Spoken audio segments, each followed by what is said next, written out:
went from a bit part in an unknown game Never expected that Mario would be our icon back then. He was just Jumpman. Mania! to one of the most recognized faces in the world. We instantly fell in love with Mario, the character. Along the way, he helped save an industry. The time was ripe for a new video game console, and the time was ready for a new hero. And all of a sudden, video games were back on top, and it's all thanks to Mario Brothers. And changed the way we play. That's the brilliance of the whole Mario series, is that it was this gameplay, and that's something Miyamoto is famous for. A lot of the games just look like things that children do. You know, developers still point to it as one of the best games of all time. This is the story of Mario. Here we go!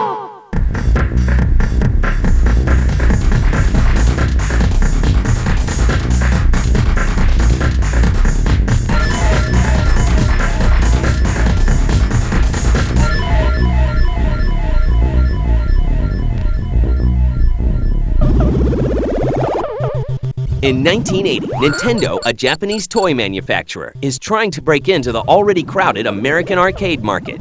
Nintendo wanted a piece of that pie, and so they developed a game called Radar Scope, an arcade game. They released it to test audiences, and people hated it. Radar Scope was just not good. They had a bomb on their hands. Nintendo turns to a young staff artist to transform the bomb into a hit. Hiroshi Yamauchi, the president of Nintendo Japan, got this young Shigeru Miyamoto and said, hey, make a game. And he hadn't made a game before, so this was sort of a gamble. I mean, even when I first entered the company, it was really my goal to design and ultimately sell these products, really toys that I was interested in. But Miyamoto seemed creative, and Yamauchi thought he might be up to the task. And well, you know, as it turned out, he was very up to the task. The artist, a 28-year-old Shigeru Miyamoto, had never created a game before. Eager to learn, he studies the schematics and meets with engineers and programmers. Miyamoto did exactly that. He saved it by saying, it's so bad, we can't even use it, toss it out. We're going to use the same technology to create something new. But he needs a story. Actually, with Donkey Kong, we began development on that game, originally with the idea of using Popeye in it. But because of extended contract negotiations, the sailor is left at sea. Had they used Popeye, they would have created one of the early licensed games. And of course, the trouble with the license is that, you know, you have it for this game, but you don't know what's going to happen tomorrow. And probably Popeye wouldn't have the same appeal, you know, 20 years later as Mario does. So in the end, I think it worked out for Nintendo. It could be the best thing that ever happened to him. So Miyamoto decides instead on a stubborn gorilla who breaks free from his cage and kidnaps his keeper's girlfriend. The goofy carpenter who has to rescue the girl is a little man with a big nose and an even bigger heart, named Jumpman.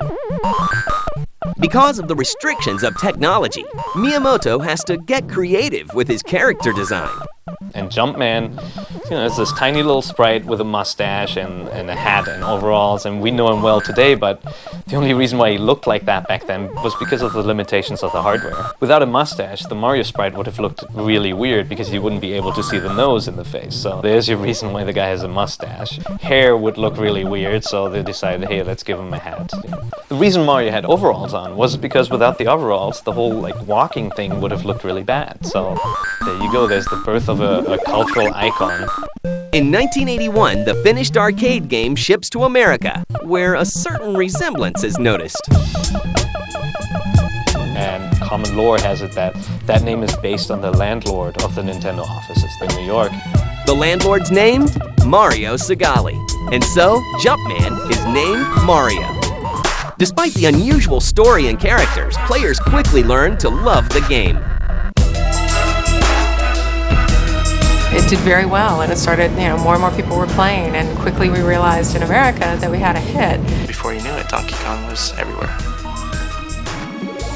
Really what it was jumping over the barrels. And who could forget jumping over the barrels and climbing up the ladders? It was such a simple gameplay mechanism and yet so memorable and so replayable. Donkey Kong is a very skill-based game. You think it's a simplistic game, you think it's a cutesy game, you think it's a girl's game, but it's not. People are still trying to boost up their scores to this day. Nintendo ships over 60,000 Donkey Kong arcade cabinets to locations around the country. The game quickly joins the pantheon of hit arcade titles like Pac-Man, Space Invaders, and Asteroids. Everyone remembers playing Donkey Kong in the arcade. It's fun. It's still a fun game. And it reminds you that the early games, as far as minimal as they were, they knew what was going on. It's just one of the classics. To me, Donkey Kong holds a very precious place for me because that was really the first time where I was recognized for my work in game design. I mean, up to that point, video games had been designed mostly by technical people, and it was really the first time that a designer had actually created a game and been recognized for that work. After his uncredited success in Donkey Kong, Mario takes his first starring role in Mario Brothers, released for the arcades. Along the way, Mario's character is fleshed out a little more. Mario kind of went from just Jumpman, this semi-generic-looking character, to kind of a living, breathing character. He was Mario now. And he was a plumber, and he had a brother named Luigi. And the two of them could go through this little game universe and, tear it up. It was cool. Kind of gave way to the franchise. Gamers are impressed with the new ways to play. I was attracted to the game when it first came out in the arcade simply because of that whole versus co-op element that we hadn't seen very often. The game becomes a hit for Nintendo, and Mario becomes a celebrity. The whole Mario name became a household name. Mom knew that you were playing Mario, whereas, that other game was that shooting game with the stupid spaceships, or, the one with the two Western heroes. Nintendo had succeeded more than anyone could have hoped, but things were about to get a little more super.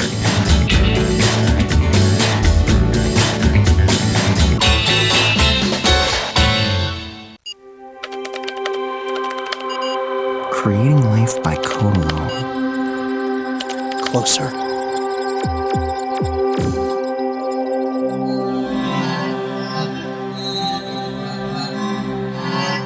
We did it. It's working. It's finally working.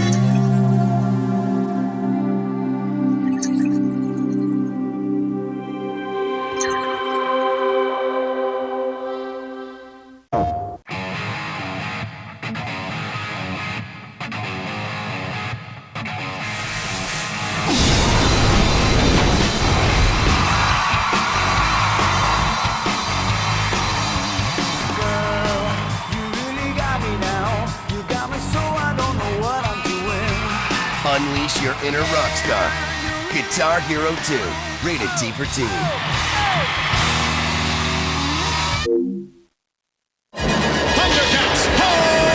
Thundercats Season 2, Volume 2. The end is here. We're on our way. The final adventures. Yeah! All 31 episodes on 6 discs. Don't miss the epic finale. Thundercats on DVD today. Motion capture, you guys set? Here we go, Kenny. Give it to me at half speed. 3, 2. What? I thought it was half speed. The King's pain is your gain. Big Bumpin', one of 3 new Xbox games. Rated E for everyone. $3.99 when you buy any value meal. Only at Burger King. As technology advances, the world is booming with new challenges, but also with new opportunities. The field of criminal justice has benefited from many advances in technology, and new jobs are emerging. The new ITT Tech School of Criminal Justice. At ITT Tech, you can now earn a degree in criminal justice. We teach the fundamentals of the criminal justice system and can help you develop the skills to respond to and prevent crime. The world of opportunities is yours to explore. At ITT Tech, we know that while technology presents new and exciting possibilities every day, it's the people behind it who matter most. ITT Technical Institute School of Criminal Justice, education for the future. To find out more, call 1-800-327-1172 or visit us on the web.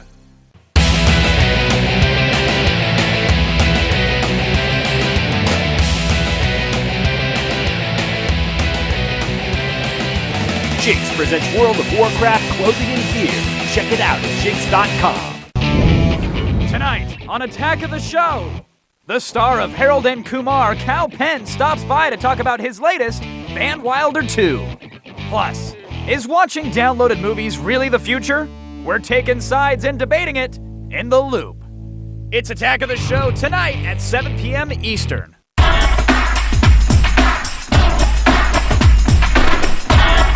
By 1984, Nintendo has established a strong presence in the arcade and is eager to do the same in the living room.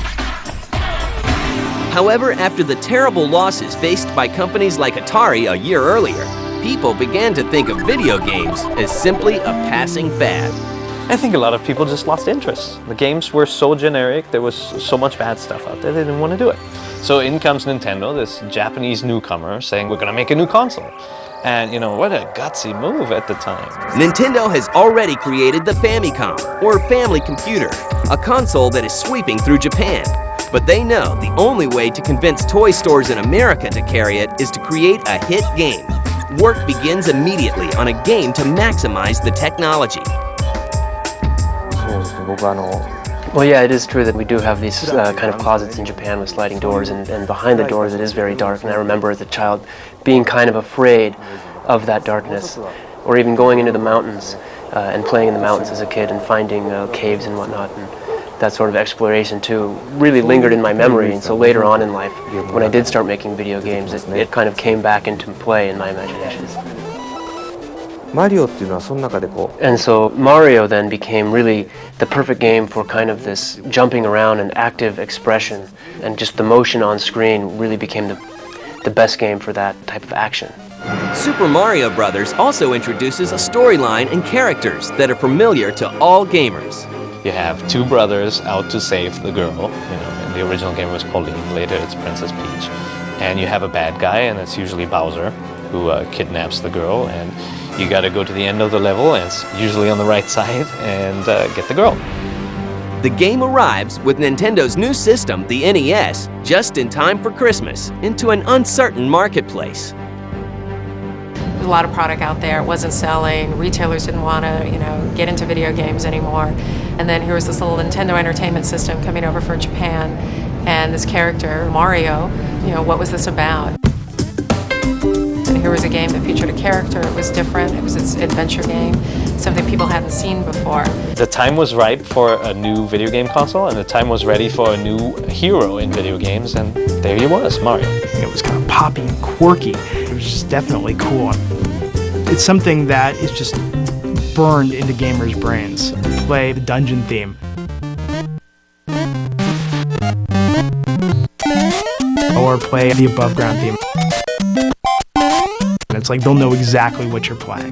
They'll just recognize it instantly. The preponderance of secrets was just amazing. You looked forward to something new every time you played it because you'd find a cool new pipe you could go down. Fun.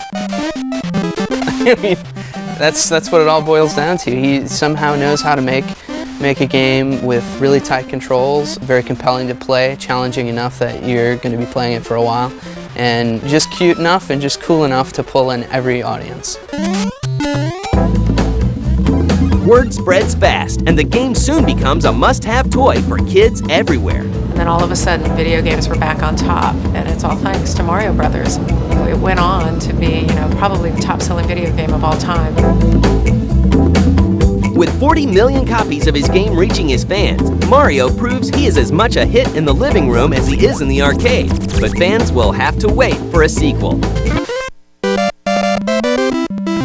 There was actually a sequel to Super Mario Bros., but it only came out in Japan. Super Mario Bros. 2 is basically a clone of the first game. It looks very similar, but it was so tough that Nintendo was worried that American gamers would just not like it. Instead, what we got in the US was Super Mario Bros. 2 that was known in Japan as Doki Doki Panic.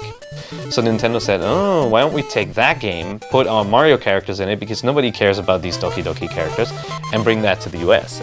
No one seems to mind the differences. The sequel quickly sells 10 million copies. Mario Mania is in full effect. Fans eagerly await the third installment of the series. By the time Super Mario Bros. 3 came out, Mario was a full-blown superstar mascot for Nintendo. Everybody knew him, loved him. You could turn on the TV and see Mario. You could go to the movies and see him in like, Wizard. He was everywhere, basically. The market was saturated with Mario. The game arrives in stores on February 12, 1990, and once again, fans love it. It was just a huge expansion on the concept of the original Mario. Everything was bigger, badder, better. The scope was immense. It was 3 megabits, which was that's like 12 times as big. Actually, Super Mario Bros. 3 was the biggest selling game of all. That's when you really knew Nintendo was here to stay. Despite a 6-year-old console system, Super Mario Bros. 3 sells 18 million copies, more than any other single game. It was the biggest thing in the industry, by far. Every company wanted to have a Mario, and you saw competitors bringing out wannabe mascots too. Like Sonic from Sega. Back then, Sonic was gaining in popularity. He was huge. He's getting bigger and bigger and bigger. And Sega was promoting the heck out of him and making him into this kind of cooler, hipper character. So yeah, there was a time there when you kind of wondered, would Sonic replace Mario? And Nintendo needed something new, and they needed it badly. So the Genesis came out first, and it was a big leap over the NES, and then Nintendo followed suit with the machine they were developing, the Super Nintendo. Sega really capitalized on that whole, speed feel and said, this guy is much faster than Mario. Mario's the old man. And it worked. In the US, the Genesis outsold the Super Nintendo, which was amazing, based on the success of games like Sonic, but also because Sega was able to predict the market. They said, gamers are getting older, they want to play something different. Mario didn't evolve. So I don't think it's because the guys at Nintendo weren't smart enough to predict the trends. I think they were bucking it. They didn't want Mario to become a grown-up character. They wanted people who are grown-ups to feel like they were kids when they played. Nintendo prepares to retake their lead by releasing a new system. Once again, they gamble the company's future on the courageous Italian.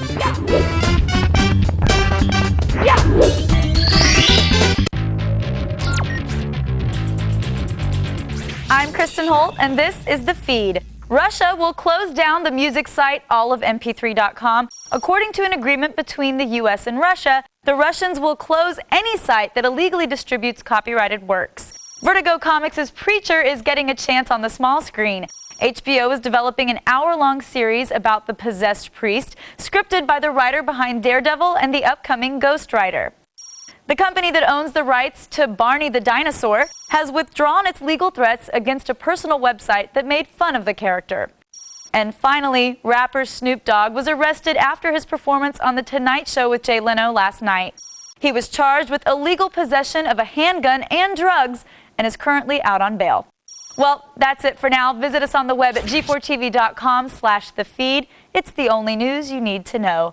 I'm Kristen Holt, and you've just been fed. Are you a homeowner with a first mortgage, second mortgage, auto loans, student loans, or credit card debt? Well, would you like to consolidate your debts into one low monthly payment? Just call or log on to ditech.com and refinance to a low fixed rate with a lender you can trust. With Ditech, you can feel confident that you're being taken care of every step of the way. Call us now at 1-800-71-FIXED or log on to ditech.com, a GMAC company. Wake up from your sleep. We have arrived onto the future and the whole world is become electronic, supersonic, supersonic, electronic. Hey baby, right.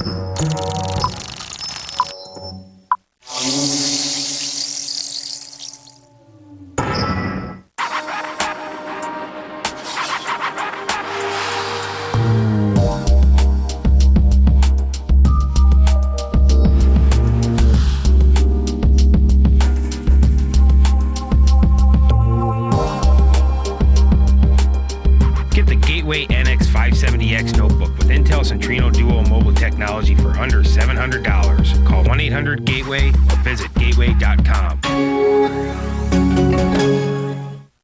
My children are trapped in an airport on Christmas Eve. Unaccompanied minors stuck in a snowstorm, stranded at the airport all alone. We're getting us out of here. Who's with me? We gotta try to make it on our own. It's gonna hurt when I pee. Unaccompanied minors stuck in a snowstorm. this night get any better? I've been good all year, fat boy. Oh, what? Oops, security, and now we're in the hills. Unaccompanied minors, rated PG. Break out December 8th. So, where do you think this guy should move?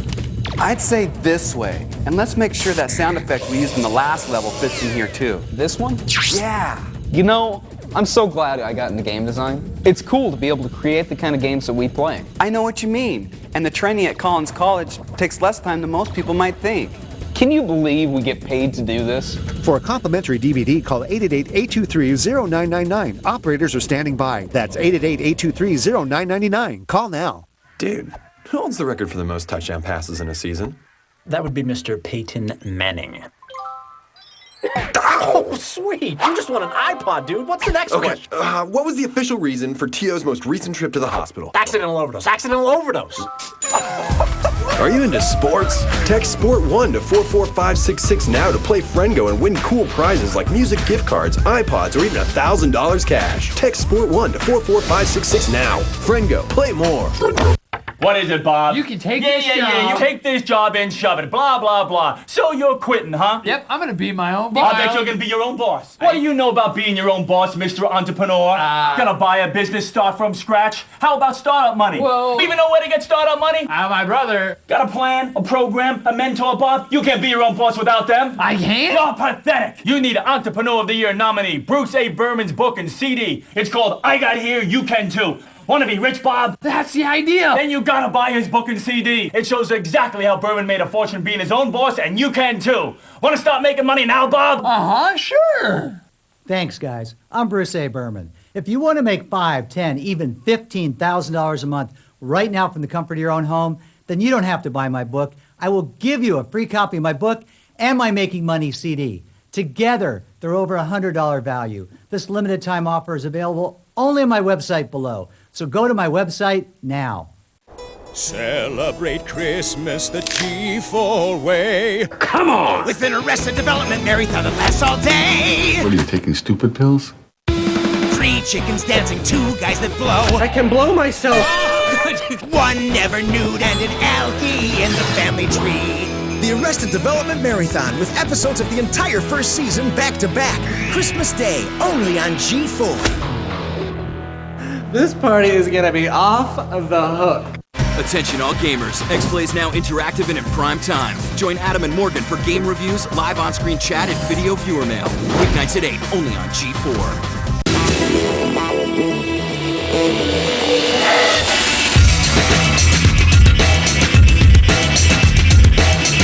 By 1996, Mario has become a full-blown celebrity, having appeared in films, on television, as well as in the best-selling games of all time. However, Nintendo is getting ready to launch a new system, this time facing heavy competition. Sony had already come to market with this cool, kind of hip PS1 platform. And it surprised everybody. It was successful. And everyone was skeptical of Nintendo's machine. They placed all their bets on Miyamoto. They knew when a new platform comes out, we have to have Miyamoto create the flagship title.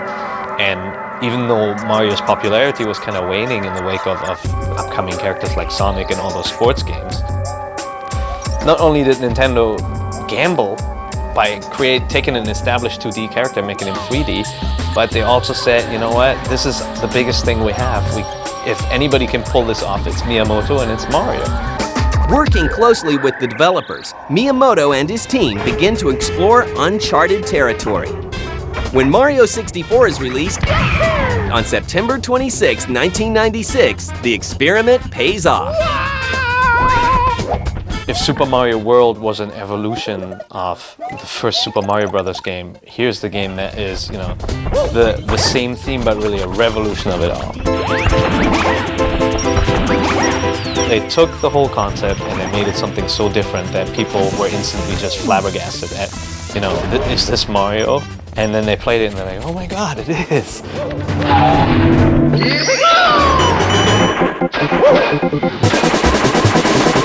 Super Mario 64 was just an amazing game and is still to this date.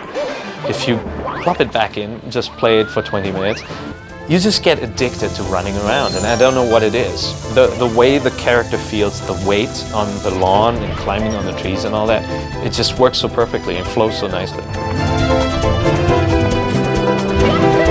It was just groundbreaking.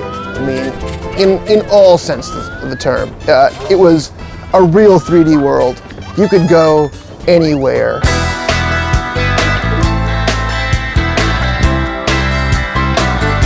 And it set the stage for every 3D game world that we've seen since. Miyamoto, the creator of that game, just revolutionary as far as his thoughts on game design, fun, immersion. And it was huge. It was like a shockwave. It overtook everybody. And it proved that Nintendo knew its stuff, Like, no one could compete with that. Just the polish and the way in which they brought Mario into the 3D realm. The control, the world design, the level design. They've retained these classic kind of 2D feeling platformer levels and purely 3D worlds. And they've done it in a way that nobody else could even conceive of it. It was such a success that even today Mario's looked back upon as this groundbreaking platformer in 3D. Developers still point to it as one of the best games of all time. Super Mario 64 is a blockbuster, selling over 9 million copies and ensuring a healthy life for the Nintendo 64. Over the next 5 years, Mario appears in numerous games on the system, helping to establish new franchises and genres for Nintendo, like Mario Party,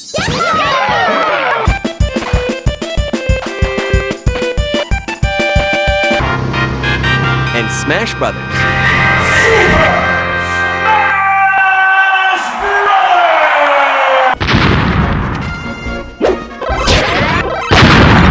In November of 2001, Nintendo releases its next console, the GameCube. For the first time, there is no Mario game at launch.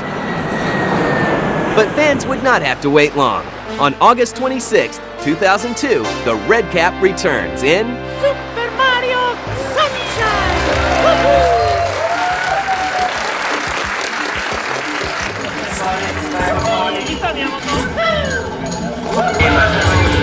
I hope you're all looking forward to Mario's latest adventure.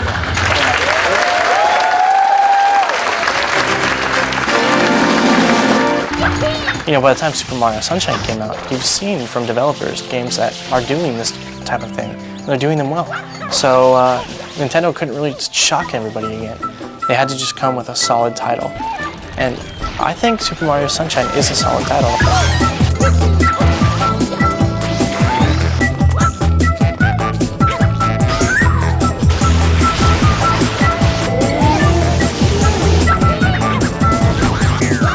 Although it is unable to top the sales of its predecessors, Super Mario Sunshine is critically acclaimed, winning numerous awards.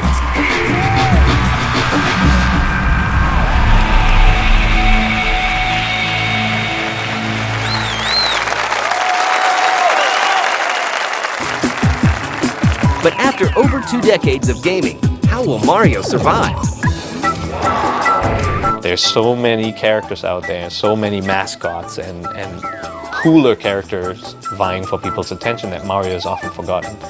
But as far as gameplay goes, Mario is still king. I think Nintendo's insistence that they keep Mario pure and kind of a mascot that appeals to all ages, has kind of helped the company over the years because Mario's become this family-branded thing, and parents can go into a shop and pick up a Mario game and they know that they're going to have something healthy for their kids. It's not going to be packed full of blood and guts or whatever. Mario is really a gaming icon because he's been around longer than anyone else.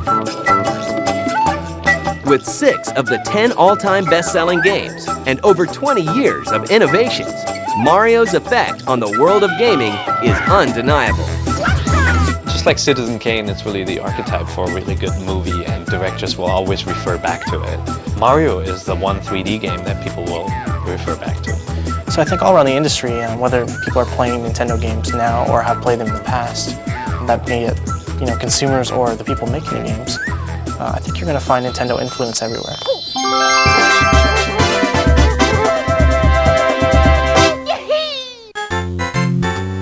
Even his creator still sees him as something special. When people ask me to draw a picture for them, somehow, for some reason, I always end up drawing Mario.